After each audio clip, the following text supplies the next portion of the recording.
Hola, muy buenas noches. Me da mucho gusto darle la bienvenida a la tercera emisión de Imagen Noticias Guadalajara. Soy Ricardo Camarena. Muchas gracias, como siempre, por su compañía.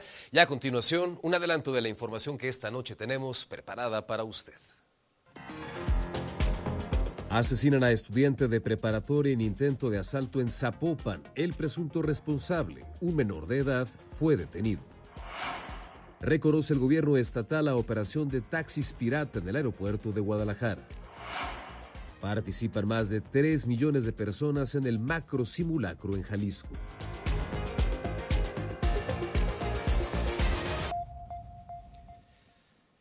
Cuando las autoridades salen a compartir estadísticas optimistas sobre algunos de los problemas más delicados que afectan a la sociedad, por ejemplo, la violencia o la inseguridad, estas se hacen pedazos cuando conocemos historias como la que le presentaremos esta noche. Son estadísticas que se pulverizan cuando hacemos a un lado números y gráficas y nos detenemos en las personas, en sus rostros y en sus tragedias. Israel Orozco. Se llamaba Ricardo, el estudiante de sexto semestre del Cobaec de 18 años, asesinado el pasado lunes en un asalto, ese 4 de mayo.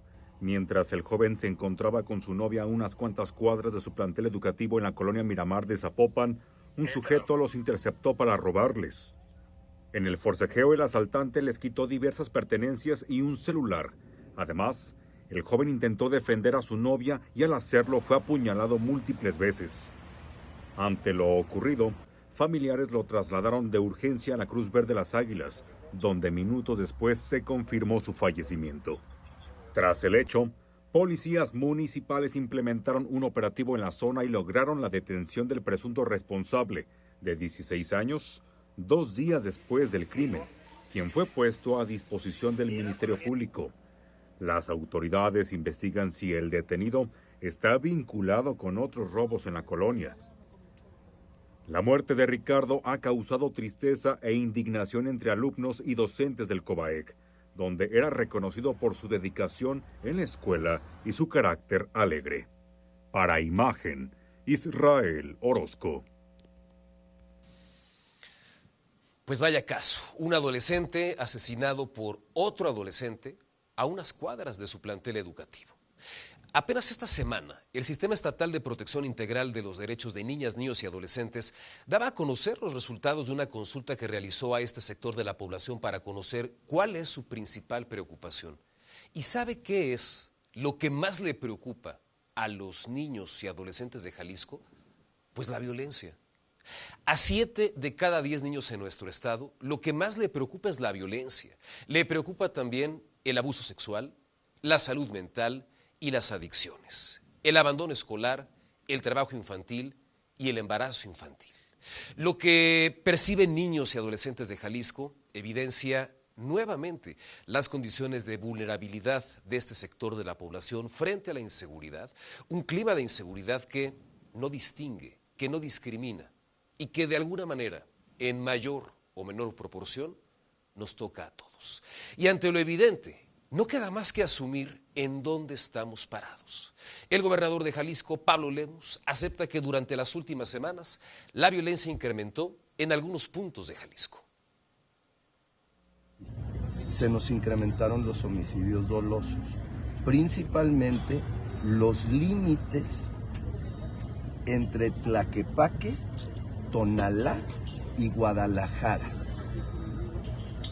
Los homicidios nos crecieron en Tlaquepaque, nos crecieron en Tonalá, pero la problemática está en la confluencia de esos 3 municipios.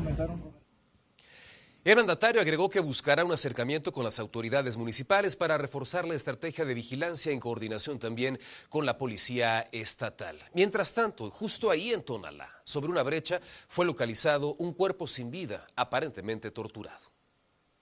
Un nuevo hecho de violencia estremeció a la zona oriente del municipio de Tonalá, luego del hallazgo de un hombre sin vida, maniatado y con evidentes huellas de violencia al pie de un plantío de agave. El cuerpo fue localizado sobre una solitaria brecha conocida como Secundaria Sur, una zona rural donde trabajadores del campo detectaron la presencia de la víctima y dieron aviso inmediato a las autoridades. A la llegada de policías municipales se confirmó que el hombre se encontraba inconsciente, atado y con múltiples signos de agresión. El lugar del hallazgo se llenó con la presencia de autoridades, en especial de elementos de la Fiscalía del Estado del área de homicidios intencionales, quienes llegaron en un convoy para iniciar las diligencias. La escena fue ampliamente resguardada por policías tonaltecas, mientras los agentes de la Fiscalía del Estado y personal forense realizaron la recolección de las evidencias. Este crimen representa ya el cuarto homicidio documentado en esta conflictiva zona en menos de 2 meses, señalada además como punto recurrente para actividades relacionadas con el huachicol. Hasta el momento no se han dado a conocer características de los responsables ni la identidad de la víctima, mientras continúan las investigaciones para esclarecer este nuevo asesinato. Autoridades mantienen abierta la carpeta de investigación en espera de los resultados forenses que permitan identificar a la víctima y establecer el posible móvil del crimen. Informó para Imagen Alberto Mariscal. Y en Guadalajara también fue localizado el cuerpo de un hombre sin vida.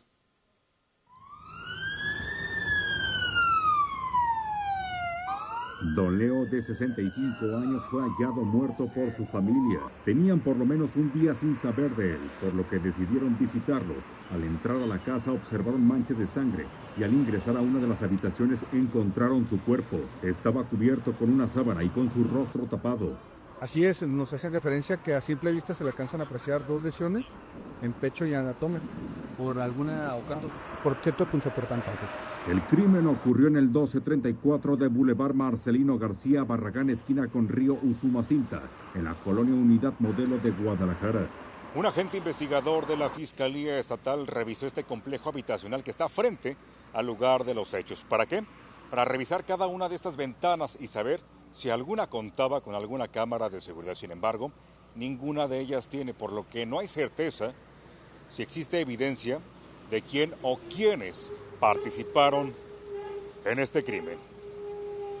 Aunque trascendió que una mujer podría estar relacionada con el crimen, hasta el momento no existe información oficial que lo confirme.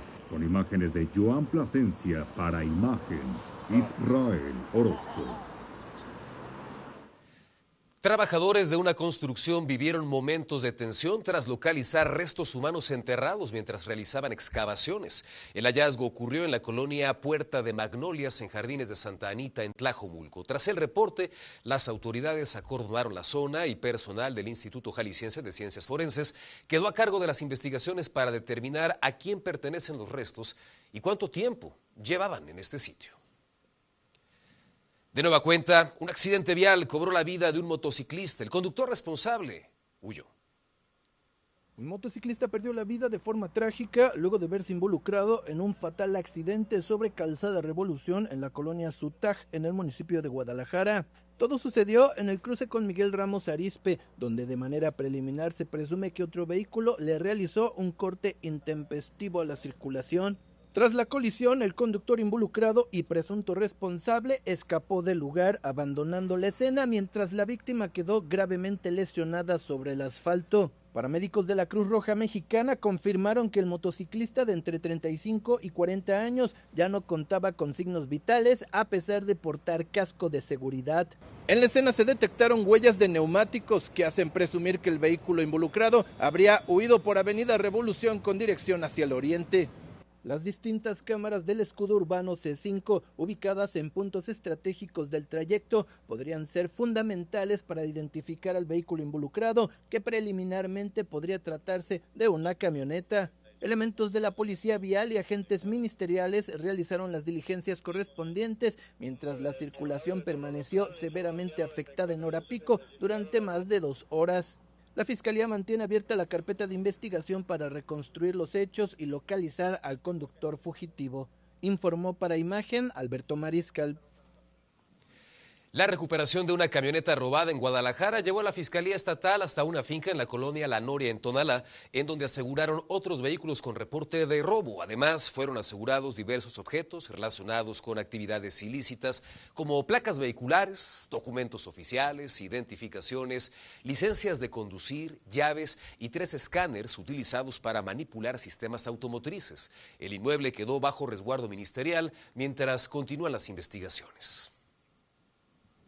Y hablamos ahora de las famosas máquinas tragamonedas, un tema abordado el día de hoy por el gobernador de Jalisco, Pablo Lemus, quien anunció una iniciativa para sancionar no solamente a los negocios en donde operan estos dispositivos, sino incluso sancionar hasta a los niños. Queremos enviar una nueva iniciativa al Congreso para penalizar a cualquier establecimiento o propietario de establecimiento que permita el uso de juegos de azar para menores de edad. No está, digamos, todavía bien normado. Incluso penas mayores para aquellos que tengan menos de 16 años. Imagínense nada más, lo que el gobernador pasa por alto es que en más de un caso, los propietarios de los negocios no son responsables de estas máquinas tragamonedas porque les son impuestas por la delincuencia organizada. Así lo reconocía hace unos pocos días su secretario de Seguridad. Prácticamente la mayoría de los casos es lo que nos refieren, que llegan y les dejan las máquinas y se van. Únicamente así nos lo refieren. Y bueno, no nos dan mayor información, obviamente por la propia seguridad de las personas preferimos no abundar un poco más porque los pondríamos en riesgo. Y en todo caso, en donde toca apretar, pues es en el origen del problema, que es la delincuencia organizada. Y así lo reconocen las propias autoridades. Y hablando justo de esto, de batallas que parecen prácticamente perdidas, el gobernador reconoció lo que desde hace mucho tiempo se ha denunciado. La operación de taxis pirata en las inmediaciones del aeropuerto de Guadalajara. Están a la vista de todos menos de las autoridades que sí tienen un ojo muy selectivo para otras cosas. Hoy tenemos un problema importante porque hay muchos automóviles de plataforma que la mayoría en realidad son plataformas piratas que están al exterior de la gasolinera que está en la glorieta de ingreso del aeropuerto, levantando personas, y muchas veces esas personas son asaltadas o defraudadas y no tenemos forma de dar con ellas porque no fueron contratados los servicios por medio de la plataforma. Y la pregunta es, ¿qué van a hacer? Porque desde hace mucho tiempo se ha denunciado este problema. Desde hace mucho tiempo, el Grupo Aeroportuario del Pacífico ha emitido alertas a los usuarios para evitar que sean víctimas de algún abuso o de algún delito. Y desde hace mucho tiempo se ha pedido el reforzamiento de la seguridad y a la fecha el propio gobierno, ya lo escuchaba usted, no tiene más que reconocer que continúan al día de hoy operando con total impunidad. Y tras los hechos del fin de semana, por fin se pronunció el gobernador respecto a los avances de la investigación del accidente del camión en Amatlán, en donde murieron 11 personas. Esto fue lo que dijo. No, era transporte privado. Era transporte privado que se contrataba por evento y lo habían contratado estas familias. No era un transporte, digamos, de una cadena o de alguna transportadora importante, era un transporte privado. Pues era un transporte particular, dice el gobernador, pero el tema no se puede quedar ahí. La pregunta es, ¿quién es el dueño? ¿En dónde está el propietario? ¿Qué pasó con la póliza de seguro? ¿En dónde están las indemnizaciones para los familiares de los muertos? ¿Y en dónde está el pago de la atención médica de todas las personas que resultaron lesionadas? El tema no puede quedar en es simplemente el camión de un particular. Es un camión que debió haber sido supervisado por autoridades federales y si no, por las autoridades estatales, dependiendo el origen o la matrícula que llevaba este camión. Al tema todavía le resta un tramo en la historia y lo cierto es que pues no se pueden simplemente sacudir las manos diciendo era de un particular. ¿En dónde está? Por cierto, hablando de camiones, se realizó ya la primera prueba operativa con las unidades eléctricas de la línea 5 que correrá de Periférico hasta el Aeropuerto Internacional de Guadalajara. Las autoridades de la Secretaría de Infraestructura y Obra Pública, de la Secretaría del Transporte y del Sistema del Tren Eléctrico Urbano supervisaron los avances de las 8 estaciones y 10 puentes peatonales, así como los túneles de conexión de este transporte masivo. Este día, a las 11 en punto de la mañana, se realizó un macro simulacro. Participaron millones de jaliscienses y así se vivió esta jornada. Alerta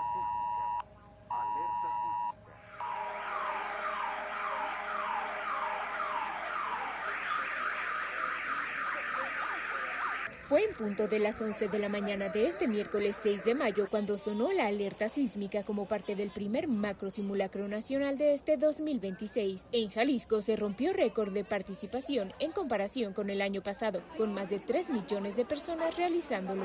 Un éxito porque en el estado mejoramos con prácticamente 800,000 personas el simulacro del 19 de septiembre del año pasado, que fueron de 2,500,000 o ya 3,300,000. El gran grueso está en el área metropolitana de Guadalajara, pero tenemos ciudades como Puerto Vallarta, El Grullo, Autlán, Ciudad Guzmán, Tepatitlán, que también han tenido una participación muy importante. En total fueron 19.500 inmuebles los que se registraron para participar, incluyendo el Palacio de Gobierno Estatal, de donde fueron evacuadas 220 personas. En Palacio hubo 2 salidas, una fue la de Maestranza y Morelos, que tuvo un tiempo aproximado de 1 minuto 37 segundos, y la de Corona, que tuvo 2 minutos con 30 segundos aproximadamente. La hipótesis fue un sismo de magnitud 8 con epicentro en las costas de Chamela, en el municipio de La Huerta, Jalisco.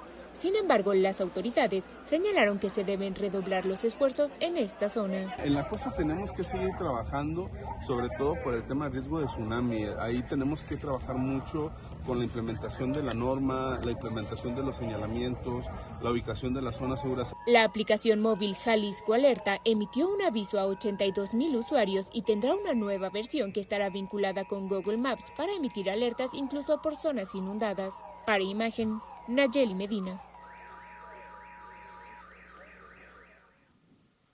Bien, pues ahí tiene usted los detalles de cómo se vivió este ejercicio, este macrosimulacro de sismo aquí en el área metropolitana de Guadalajara, con una participación, dicen las propias autoridades estatales, pues histórica, que rebasó los 3 millones de personas, lo que da cuenta, por un lado, de cómo poco a poco se ha generado mucha más conciencia y cómo poco a poco se ha venido fortaleciendo la cultura en materia de protección civil. Hay que recordar que estos ejercicios, que estos ensayos son muy importantes de entrada para permitirnos a usted y a mí conocer con mucha mayor claridad cuál es el protocolo que hay que seguir, cuál es el ABC de los pasos que se tienen que implementar cuando se está generando algún tipo de contingencia. Y es importante que tengamos esta claridad no solamente en los planteles educativos, no solamente en los centros de trabajo, es importante que también platiquemos de este tema al interior de la familia para también saber cómo actuar en caso de tener que evacuar alguna torre de departamentos o alguna vivienda en